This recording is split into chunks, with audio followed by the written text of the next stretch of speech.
આપ સૌ જાણો છો તે પ્રમાણે ભૂતકાળમાં જે ગણેશ ગોંડલ અને અમારા જૂનાગઢના રાજુભાઈ સોલંકીના દીકરા સંજય વચ્ચેનો જે બનાવ બન્યો હતો, એ બનાવ પછી અમારા સમગ્ર સમાજે, સમગ્ર રાજ્યના સમાજે, સૌરાષ્ટ્રના દલિત સમાજે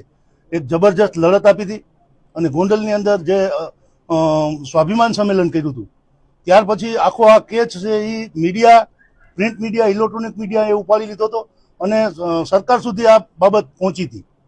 હવે ક્યાંક ને ક્યાંક એવું થયું છે